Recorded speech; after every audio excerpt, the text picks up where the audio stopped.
And welcome to the water cooler, everybody. I'm David Brody. Thanks for joining us. It's Wednesday, August 10th, 2022, and the FBI raid at Mar-a-Lago may have been unprecedented, but it certainly wasn't unpredictable. The deep state has been clear about their intentions since day one of Trump running for office. Go after Donald Trump and everything he stands for and literally ignore everything else. That's evident thanks to the long list of offenses that the FBI has committed against the American people in just the short time span of less than 10 years. Now, look, I'm not going to list them all, but the FBI refused to investigate Eric Swalwell and Fang Fang. They helped push the Russia collusion theory. They've done nothing about Hunter Biden and his laptop. And then there's, of course, Jeffrey Epstein and Judge Bruce Reinhart. We discussed that yesterday. And there's so much more. But you get the point. They are not on our side. The question is, how did we get to the point in the United States of America, supposedly the greatest experiment in human history, where our own government is now weaponized against us? The answer is the media. You see, in order to normalize the deep state's vast control over we the people, Americans had to be primed to accept it first. We had to get to a point where enough Americans hated their own self-interest more than we hated the government, so that the government could then sabotage our self-interest. As you can imagine, that's no easy feat, considering we're a nation founded on the idea of inherent distrust in government, hence the picture, and a willingness to fight for freedom, whatever the cost may be. And for over a century, that remained true. But following World War II, the government began to see an opportunity, a loophole, to completely reset Americans' way of thinking. Enter the media, the entity that Americans relied on most to stay informed about what was happening around the world during their most trying times. Maybe, just maybe, the government could get away with using the people's most trusted source, at least at the time, against them. And by the start of the Cold War, the media had risen to such an unprecedented level of popularity due to accessibility of radios and television in American homes that the government's theory became a foolproof plan. Well, cue Operation Mockingbird, or what I like to call the beginning of the end for America as we know it.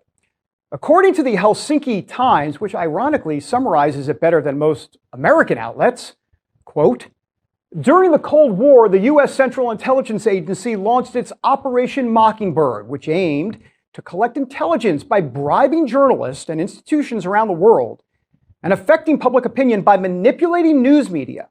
Carl Bernstein, a famous American investigative journalist who unveiled the scandal in 1977, said that according to the plan, the CIA recruited journalists that were put on a payroll by the CIA and instructed to write fake stories. The CIA admitted that at least 400 journalists, 25 large organizations around the world had secretly carried out assignments for the agency.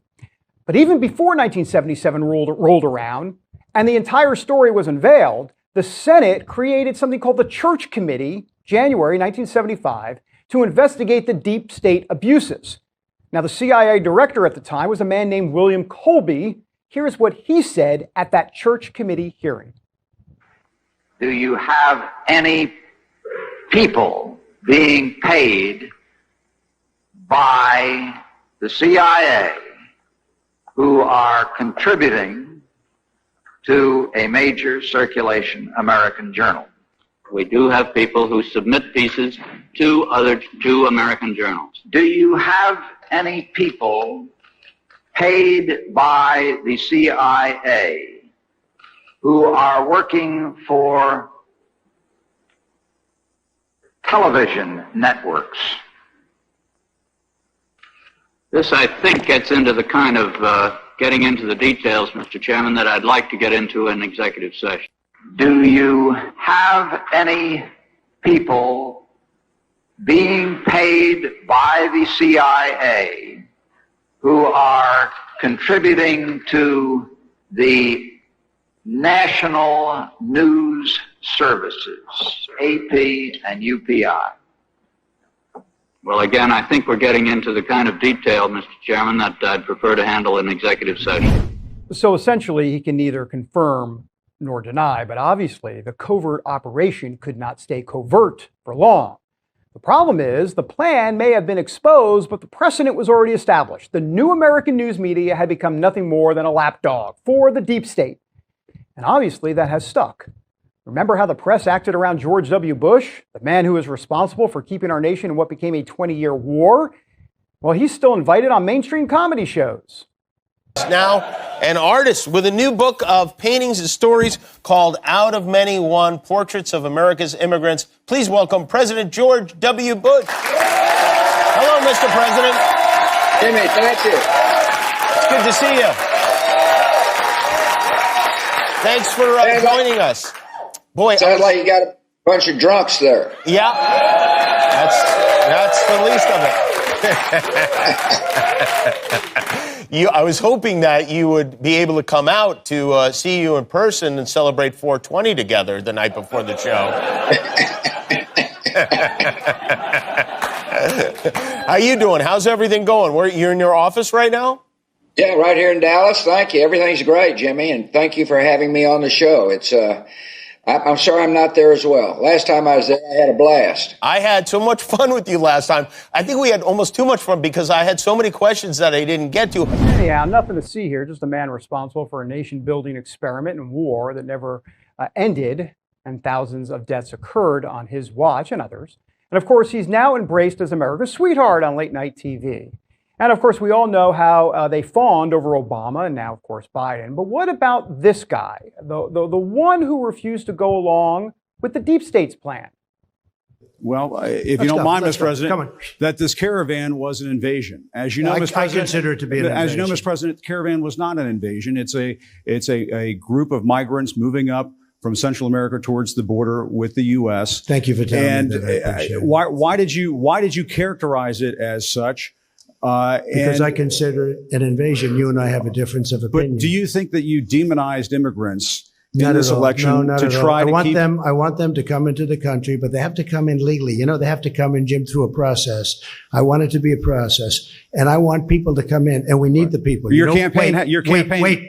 You know why we need the people, don't you? Because we have hundreds of companies moving in. We need the people. But your campaign had an ad showing migrants climbing over walls and so on. That's true. But they weren't actors. They're not going to be doing that. They weren't actors. Well, no, it's true. Do you think they were actors? They weren't actors. They didn't come from Hollywood. Right. These were people. This was an actual, it happened a few days ago. And they're hundreds of miles away, though. They're hundreds and hundreds of miles away. That's not an invasion. Honestly, I think you should let me run the country. You run CNN. All right. And if you did it well, your ratings would be much better. If I may ask one other question, Mr. President, if I may ask one other question, are you worried? That's enough. That's enough. Mr. President, that's I was going to ask one of the other folks. That's enough. Pardon me, ma'am. Mr. President, that's enough. Mr. President, I had one other question, if I may ask, on the Russia investigation. Are you concerned that you may have? I'm not concerned about anything with the Russian investigation because it's a hoax. That's enough. Put down the mic. Mr. President, are you worried about indictments coming down in this investigation? And so there we were, actively being brainwashed by the media at the hands of the deep state to hate the people who were really working for us and love the people who were actively working against us. Look, we have to figure out a way out of this matrix. If we don't, it may be President Trump's house today, but it will be your house tomorrow.